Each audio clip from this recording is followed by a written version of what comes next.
குவி இந்தியாவின் தலை சிறந்த vernacular edtech brand, skilling everyone everywhere. பையன் சாதிச்சா நாட்டுக்கே பெருமை தேடி கொடுப்பார். இப்போ சமீப காலமா எந்த செல்போனும் கண்டுபிடிக்கப்படுவதில்லை, ப்ரொஃபஷனல் கிரிமினலாக கொண்டு வராங்க, கிரியேட் பண்ண அது சம்பளமும் கொடுக்குறாங்க அப்படிங்கிற செய்தி அதிர்ச்சியுடைய செய்தியா இருக்கு.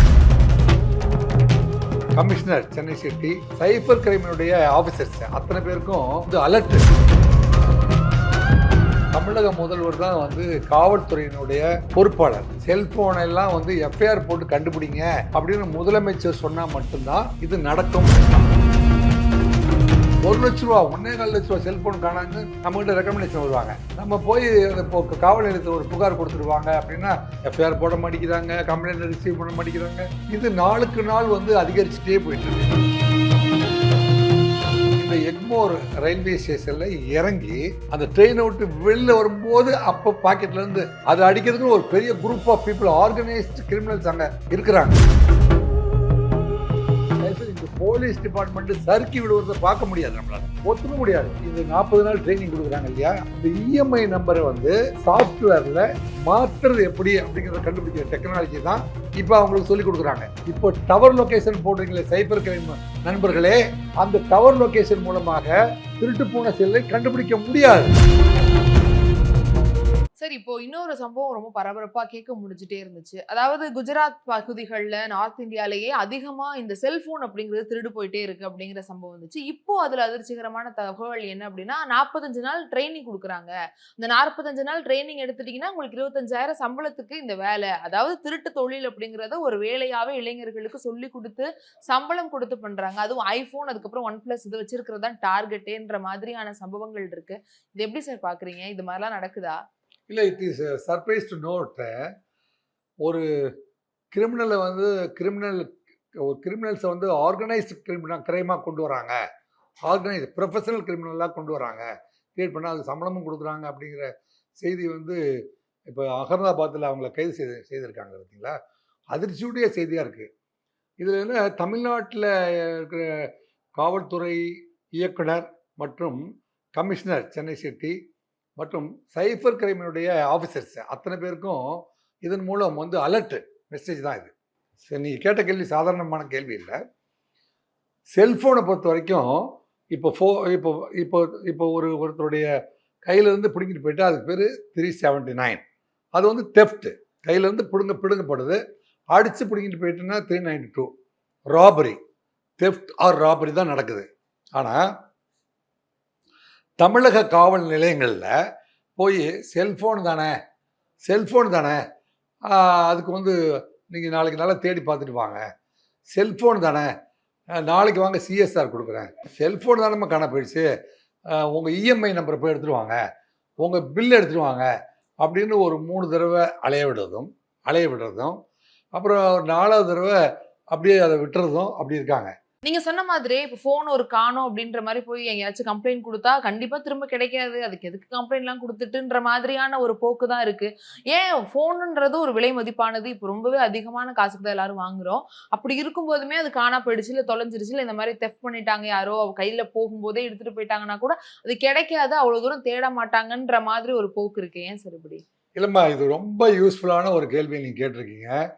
இதன் மூலம் தமிழக முதலமைச்சர் அவர்களுக்கும், ஏன்னா முதலமைச்சரை ஏன் நம்ம இதில் போய் செல்ஃபோனில் போய் முதலமைச்சரை போய் ஏப்பா கூப்பிடுறீங்க, எதுக்கு எடுத்தாலும் முதலமைச்சரை கூப்பிடுறீங்க அப்படின்னா, தமிழக முதல்வர் தான் காவல்துறையினுடைய பொறுப்பாளர்.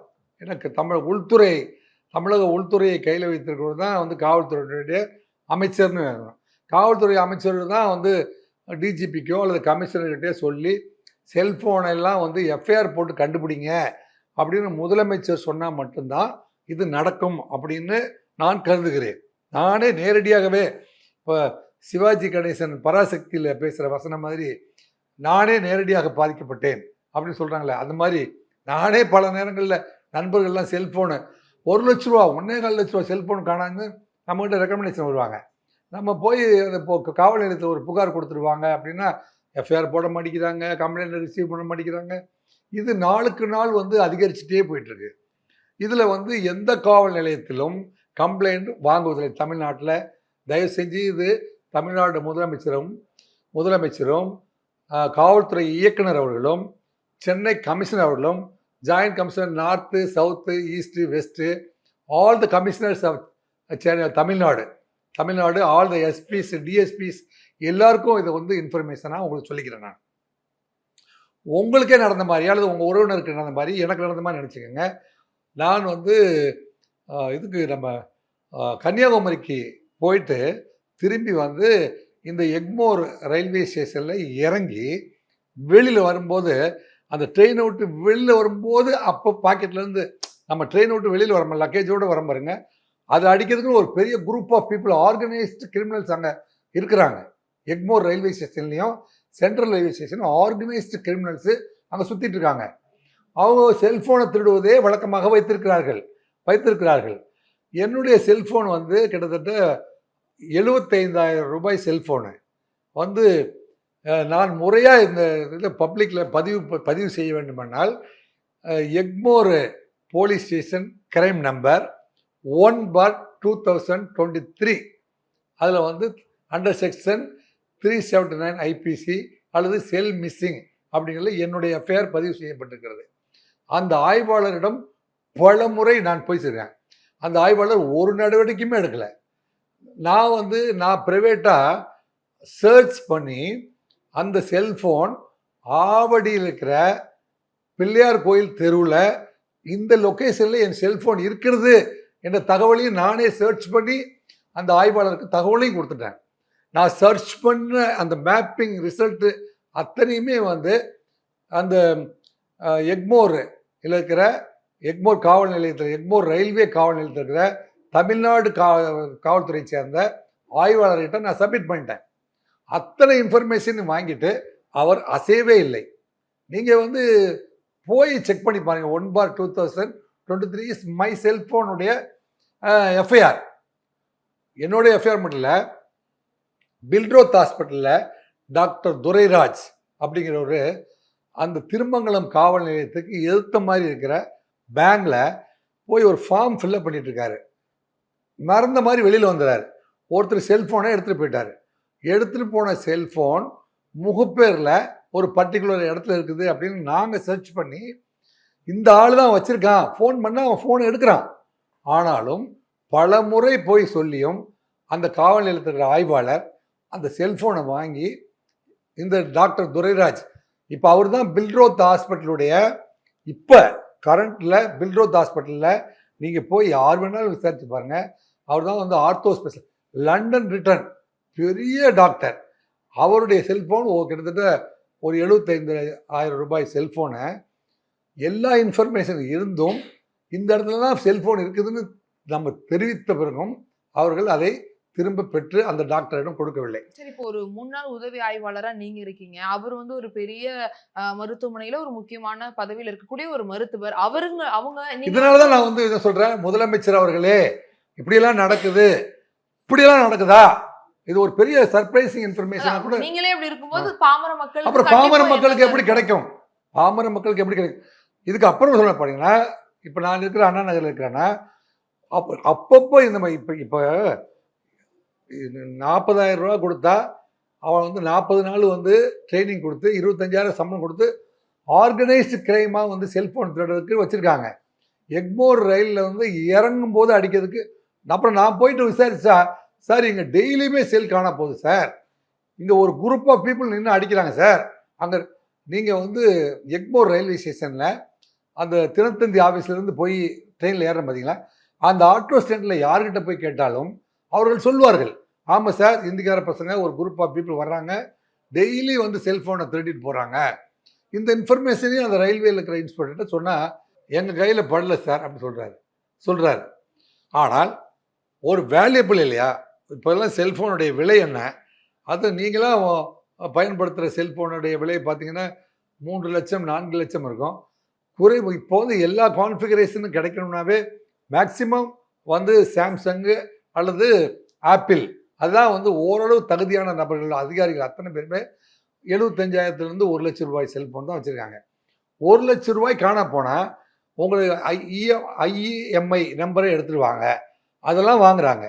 சிஎஸ்ஆர் போட்டு அதை அனுப்புகிறார்கள். ஆனால் சைபர் கிரைம் அப்படின்னு ஒன்று இருக்குது. அதில் இப்போ என்ன, நான் வந்து கம்ப்ளைண்ட் சொல்லும்போது அது சொல்யூஷனே சொல்கிறேன். என்ன பண்ணணும், பயனுள்ள செய்திகளை தினமும் பதிவு செஞ்சால் அது பொதுமக்களுக்கு உபயோககரமாக இருக்கணும். அதுக்காக இதை பதிவு பண்ணுறேன்.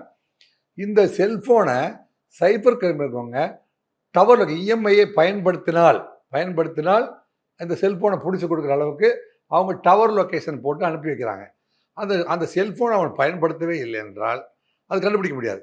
பயன்படுத்தினா அதை திருப்பி கொண்டு வந்து கொடுக்கும். ஆனால் இப்போ சமீப காலமாக எந்த செல்ஃபோனும் கண்டுபிடிக்கப்படுவதில்லை. சார், இப்ப இந்த போன் வந்து திருட்டு போகுது அப்படிங்கும்போது இதை தேடி கண்டுபிடிக்கிற பணிகள்ல தொய்வு இருக்கு அப்படிங்கிறது ஒரு பக்கம் இருக்கு. ஆனா இன்னொரு பக்கம் என்னன்னா, இதுக்குன்னு ஒரு கும்பல் இருக்காங்க, இதையே வேலையா செய்யறாங்க, இளைஞர்கள் வந்து செய்யறாங்க. நீங்களே சொல்றீங்க எக்மோர் பகுதிகளில் இந்த மாதிரி இருக்கு, இன்னும் பல இடங்கள்ல கூட இந்த மாதிரி செய்திகளை கேட்க முடியுது.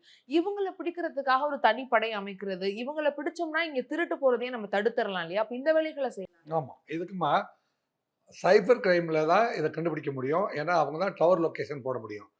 சைபர் கிரைம் ஆஃபீஸர்ஸ் வந்து போதுமான ஆஃபீஸர்ஸ் இல்லை. இப்போ முதலமைச்சரையும் கமிஷனரையும் டிஜிபி அவர்களையும் வந்து நான் வந்து ஏன் அவங்கள கால் ஆன் பண்ணினேன் அப்படின்னா, சைபர் கிரைம் வந்து போதிய இப்போ சாதாரணமாக கிரைம் இன்ஸ்பெக்டரால் லொக்கேஷன் கண்டுபிடிக்க முடியாது. ஒவ்வொரு மாவட்டத்துலேயும் வந்து டவர் லொக்கேஷன் கண்டுபிடிக்கிறதுக்கான ஏஜென்சி இருக்குது. அதில் மேன் பவர் இல்லை. இதில் முறையாக எஃப்ஐஆர் போட்டு அதை ரிசீவ் பண்ணுறதில்ல. வெறும் சிஎஸ்ஆர் கொடுத்து 1 லட்ச ரூபா 1.25 லட்ச ரூபா செல்ஃபோனில் அது கிரைம் ரெவ்யூவில் வராது. கிரைம் ரெவ்யூவில் வராத எதையுமே எந்த ஆஃபீஸரும் கண்டுபிடிக்க மாட்டாங்க. கிரைம் ரெவ்யூவில் வரணும், பார்ட் 1ல் என்ட்ரி போடணும். நீங்கள் சிஎஸ்ஆர் மட்டும் போட்டு கையில் கொடுத்தா அது பார்ட் 1ல் என்ட்ரி ஆகாது. பார்ட் 1ல் என்ட்ரி ஆகாத எந்த குற்றமும் கண்டுபிடிக்க மாட்டார்கள். தயவுசெய்து இந்த போலீஸ் டிபார்ட்மெண்ட்டு சறுக்கி விடுவதை பார்க்க முடியாது, நம்மளால் ஒத்துக்க முடியாது. போலீஸ் டிபார்ட்மெண்ட்டு தமிழ்நாடு ஸ்காட்லாந்து யார்டுக்கு இணையான காவல்துறை என்று எடுத்த பெயரை தக்க வைக்க வேண்டும் என்றால் இதுக்கு நம்ம வந்து இம்மிடியேட்டாக வந்து ஏஜென்சியை கிரியேட் பண்ணி ஒவ்வொரு செல்ஃபோனுக்கும் எஃப்ஐஆரை போட்டு அதை வந்து அது தனியாக ரெவ்யூ பண்ணி எத்தனை செல்ஃபோன் ஏன்னா செல்ஃபோன் வந்து இப்போ மோட்டர் சைக்கிள் இல்லாத ஆட்களை பார்த்துக்கலாம், கார் இல்லாத அதிகாரி பார்த்துக்கலாம். ஸ்டூடெண்ட் நீங்கள் 8th ஸ்டாண்டர்ட் தாண்டிட்டு பார்த்தீங்கன்னா எல்லா மனிதருக்கும் அத்தியாவசியமாக கையில் இருக்கிறது ஒரு செல்ஃபோன். செல்ஃபோன் இல்லாத உங்களுக்கு நண்பர் யாராவது உங்களுக்கு ஒரு கேள்வி கேட்குறேன். உங்கள் நண்பர்களில் செல்ஃபோனே வைத்திருக்காத ஒரு 2 நண்பர்கள் பேர் உங்களுக்கு சொல்ல முடியுமா? எல்லாருமே வச்சுருங்க. அப்போ எல்லாருமே வந்து அத்தியாவசியமாக பயன்படுத்தக்கூடிய செல்ஃபோன் காணாமல் போயிடுது. இதில் என்னென்ன விஷயம் இருக்குது அப்படின்னா, அவர் 10 வருஷமாக சேகரித்த அவருடைய நண்பர்களுடைய உறவினருடைய தொலைபேசி எண், இமெயில் நம்பர், அவருக்கு வந்த இம்பார்ட்டன்ட் மெசேஜை ஸ்டோர் பண்ணி வச்ச விஷயங்கள் அத்தனையும் பறி போயிடும். அவ்வளவும் பறி போனோடனே கிட்டத்தட்ட 1 மாதத்து காலத்துக்கு மனநிலை சரியில்லாதவராக சுற்றுவார் அந்த செல்ஃபோன் காணாதவர். இவ்வளோ கேட்டுட்டு நான் போலீஸ் ஸ்டேஷனுக்கு போனேங்க, சிஎஸ்ஆர் கொடுத்துருக்காங்கன்னு. எப்பவுமே ஆல் ட்ரூ ப்ராப்பர்ட்டி கேசஸ், தயவு செஞ்சு காவல்துறை அதிகாரிகளே, இல்லைங்க மந்திரிமார்களே, முதலமைச்சர் அவர்களே தெரிஞ்சுக்கங்க. பார்ட் 1 அப்படின்னு ஒன்று ஒரு போலீஸ் ஸ்டேஷனில் இருக்குது. அந்த பார்ட் 1ல் all true property cases will be entered in part 1 தான் ரெவ்யூ பண்ணுவார் வர்ற ஆஃபீஸரு. பார்ட் 1ல் இத்தனை சொத்து இந்த மாதம் காணா போயிடுச்சு, காணா போனது எத்தனை வேல்யூ, கண்டுபிடிச்சது எவ்வளோ வேல்யூன்னு ரெவ்யூ பண்ணுறதே பார்ட் 1 வச்சு தான். பார்ட் 1ல் ஒருத்தர் என்ட்ரி போடலைன்னா அது கண்டுபிடிக்கப்பட மாட்டாது. கண்டுபிடிப்பதற்கு அவருக்கு நேரமும் கிடையாது. என்னங்க, கிரைம் இன்ஸ்பெக்டருக்கு அதை கண்டுபிடிக்கிறதுக்கு நேரமும் கிடையாது. எனவே செல்ஃபோன்ஸ் வந்து இப்போ பல கோடி ரூபாய்க்கு போயிட்டு இருக்குதுங்கிறத நீங்கள் கண்டுபிடிச்சா என்ன செய்ய போகிறீங்க? பல லட்சம் பல கோடி ரூபாய் செல்ஃபோன்கள் இது மாதிரி ஆர்கனைஸ்டு கிரிமினல்ஸ் வந்து அடிச்சிட்டு இருக்காங்க. ஆனால் இதுக்கெல்லாம் நம்ம எஃப்ஐஆரே போடாமல் இருக்கிறோம் அப்படின்னு ஒரு இன்ஃபர்மேஷன் அது இந்த நாட்டுக்கு நல்லதாக இருக்குமா? சார், அதுவும் குறிப்பா இந்த மாதிரி விலை மதிப்பு அதிகமா இருக்கக்கூடிய செல்போனா ஏன் அந்த செல்ஃபோனை மட்டும் தேடுறாங்க? அது எப்படி அவ்வளோ உயர்ந்த செல்ஃபோனு, அவ்வளோ விலை உயர்ந்த செல்ஃபோனு எங்கே போய் விற்க முடியும்? இஎம்ஐயில் கண்டுபிடிச்சிருவாங்க இல்லையா அப்படின்னு ஒரு இருக்குது. இப்போ இது 40 நாள் ட்ரைனிங் கொடுக்குறாங்க இல்லையா, அகமதாபாத்தில் இப்போ கைது செஞ்சுருக்காங்க இல்லையா, இதெல்லாம் ஒரு மிகப்பெரிய இன்ஃபர்மேஷன். எப்படின்னா, இந்த இஎம்ஐ நம்பரை வந்து சாஃப்ட்வேரில் மாற்றுறது எப்படி அப்படிங்கிறத கண்டுபிடிக்கிற டெக்னாலஜி தான் இப்போ அவங்களுக்கு சொல்லிக் கொடுக்குறாங்க. இப்போ டவர் லொக்கேஷன் போடுறீங்களே சைபர் கிரைம் நண்பர்களே, அந்த டவர் லொக்கேஷன் மூலமாக திருட்டு போன செல்லை கண்டுபிடிக்க முடியாது. சாஃப்ட்வேரை வந்து ரீலோட் பண்ணி இஎம்ஐ நம்பரை மாற்றி அந்த செல்ஃபோனுடைய லைஃபே வேற ஆளாக கொண்டு வர்றாங்க. அப்போ ஒரு எப்படியாவது வந்து ரிட்ரைவ் பண்ணுறது எப்படி, ரிட்ரைவ் மெத்தடில் ஏதாவது 1 2 3 கவுண்ட்ஸை புதுசாக கண்டுபிடிச்சி அதை இம்ப்ளிமெண்ட் பண்ணி ரிட்ரைவ் பண்ணி அந்த ஒருவர் பயன்படுத்தப்பட்ட செல்லை இன்னொருவர் பயன்படுத்துகிற பொழுது இஎம்ஐ நம்பரை தவிர வேறு என்னென்ன காரணிகள் மூலமாக அந்த செல்ஃபோனை கண்டுபிடிக்க முடியும். இப்போ இன்னொரு பார்த்தீங்கன்னா டேப் இருக்குது பார்த்தீங்களா, டேபு, லேப்டாப்பு, கம்ப்யூட்டர், இதுக்கெல்லாம் இஎம்ஐ நம்பரே இல்லை. லேப்டாப் திருடுறதுக்குன்னே வந்து நம்ம வேலூர், நம்ம நார்த்தார்காடு வேலூர் பார்த்தீங்களா, வேலூர் பக்கத்தில் ஒரு 5 கிராமத்தில் கிரிமினல் ட்ரைப்ஸ் இருக்காங்க. அவங்க வீடு வீடாக திறந்துருக்கிற வீட்டில் நைட் பூரா வந்து அவர் லேப் பார்த்துட்டே இருப்பார், லேப்டாப் பார்த்துட்டு அவர் ஒர்க் பண்ணிகிட்டே இருப்பார். அப்படியே வீட்டுக்கு முன்னாடி இருக்கிற அந்த டேபிள்லேயே வச்சுட்டு அப்படியே தூங்கியிருப்பார். அப்படியே இருக்கும். ரிசப்ஷனில் காலையில் 5:30 மணிக்கு வீடு வீட்டாக டேப் திருடுறதுக்குன்னு ஒரு கூட்டம் இருக்குது. அங்கே போய் 100கணக்கான டேப்பை வந்து பள்ளிக்கொண்டா பக்கத்தில் வந்து ரெக்கவர் பண்ணியிருக்காங்க. ஸோ டேப் திருடுறவங்கள அவங்க இஎம்ஐ நம்பரே இல்லை. அப்போ சைபர் கிரைமில் மிகப்பெரிய சிஸ்டத்தை கிரியேட் பண்ண வேண்டிய பொறுப்பும் கடமையும் தமிழக முதல்வரிடமும் இப்போ சைபர் கிரைம் ஆஃபீஸரிடமும் இருக்குது.